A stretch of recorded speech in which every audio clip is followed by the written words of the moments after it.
Hello guys, magandang araw po sa ating lahat. Tapos na po ang midterm exam. So ano na, ito po yung topic natin sa Sir Parts Talks. So, sa mga estudyante natin sa Jose Rizal Memorial State University Siocon Campus at saka sa whole GR Mission System, no.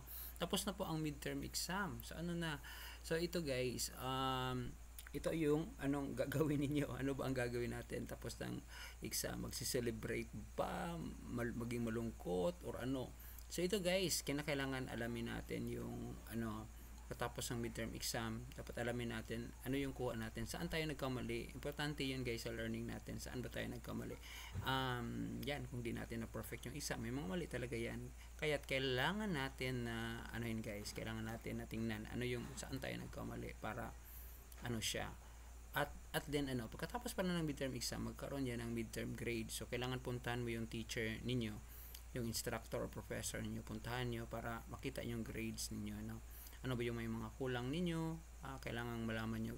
At saka ano, dapat nyong alamin, no? Dapat alam nyo na meron consultation yan, yung teacher nyo, every subject na meron kayo, meron yung consultation hours. So pupunta kayo para for consultation para malaman nyo ano yung mga kulang, ano yung mga strengths ninyo, at saka ano yung mga weaknesses ninyo. And then yan, dapat dapat bawat entry merong anong tawag dito, merong puntos, no. Dapat walang sa mga quiz, dapat merong mga ano yan, dapat walang leave blank, kasi pag leave blank yan, malaking bawas yan sa grade. Ayan, ito naman. Okay, let's say andun, bumagsak ka, magpasalamat ka. Pasalamat ka guys. Alam nyo ba bakit magpasalamat ka? Kasi pag bumagsak ka, ibig sabihin there's something wrong with you. At least nakita yan sa sistema na there's something wrong with you. Ano ba yung kulang mo? Baka kulang ka sa pag-aaral, yung study habits, kulang ka sa communication skills. Ano ba ang kulang? Maraming kulang. Merong communication skills, time management skills, study habits, dami-daming posibleng mga factors na yun nga yung yun yung dahilan bakit naging ganun ka. So si teacher, your instructor mo, your professor mo, may role yan, malaking role, para baka naman ito yung tutulong sa iyo, itong event na to na bumagsak ka, ito yung event na mag-change ka na talaga. Yan. Mag-aral ka na paano mag-aral. Ayun, aralin mo yung paano mag-aral. So and then if may problema ka with regards sa sa learning dito sa sa College of Computing Studies natin, pag grade mo hindi makaabot ng 85, ayan guys, meron tayong gagawin na programa na intervention sa lahat ng mga estudyante sa College of Computing Studies, yung nagtitake ng mga BSIS, Information System, at saka Bachelor of Science in Computer Science. Pag grade di umabot ng 85, ayan, so papart kayo, gagawa tayo ng activities para dyan. Ayun guys, tapos ano pa ba ang kailangan gawin? Ayun, syempre isabi ba ni nanay or ni tatay yung resulta sa exam? Ayan, mas maganda nung isabi, no, kasi para mabigyan kayo ng other resources, no. Ayan, ano ba mga resources na pwede ibigay?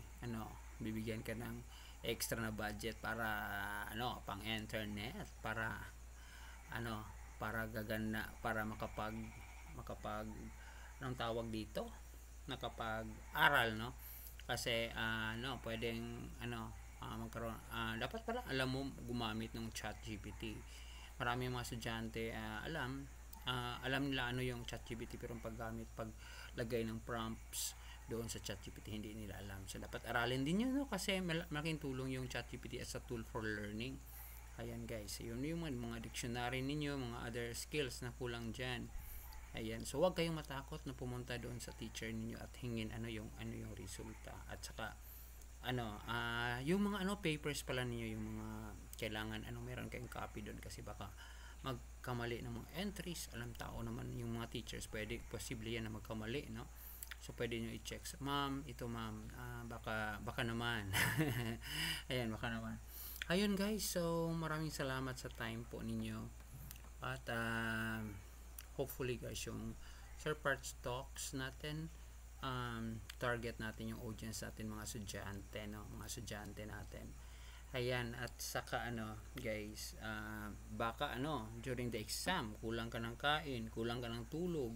Ayun, problema talaga yan. Kailangan na, ayun, dapat maganda yung tulog mo before the exam. Kailangan yung kain, maganda din yung kain before the exam. Ayun, tubig, kailangan madala ng tubig during the exam.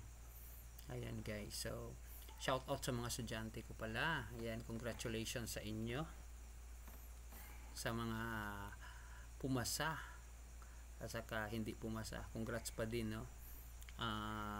Hopefully hindi pa natin na-check lahat ng papers natin, but meron ako nakita dito na kahit di ko pa natapos ma-check ng paper, pasa na sila sa grades. Ayan guys, malaki yung makuha nila during activities. At saka pala, ayan, pagkatapos din yan, huwag kalimutan, baka ayun, makalimutan yung sinabi ko, kasi this week magkaroon na ng sports fest, para magkaroon ng libangan ng mga estudyante. So yan, huwag kalimutan yung pag-aaral natin. That's very important, no? Yung pag-aaral niyo, very important yan guys. Baka naman mahalaga din yung it's for a wholesome life natin. Need natin na magkaroon ng sports. Kaya sa mga estudyante natin sa College of Computing Studies, sana year round yung sports natin.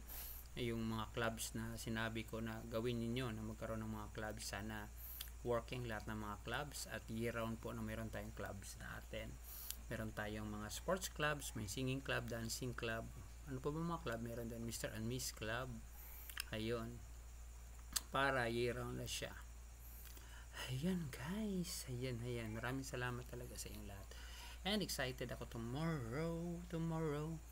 Ayan, so balik na po pala tayo sa Parts Online, and maraming salamat po guys sa inyong panonood po sa atin. Huwag nyo pong kalimutang i-share sa mga kaklase ninyo itong Sir Parts Talks natin. Target na natin na audience, yung mga estudyante, natin. Pala guys, meron pala tayong bagong nakuha na certification. Naging tayo guys, Certified Achievement Mindset Developer po tayo. At yun,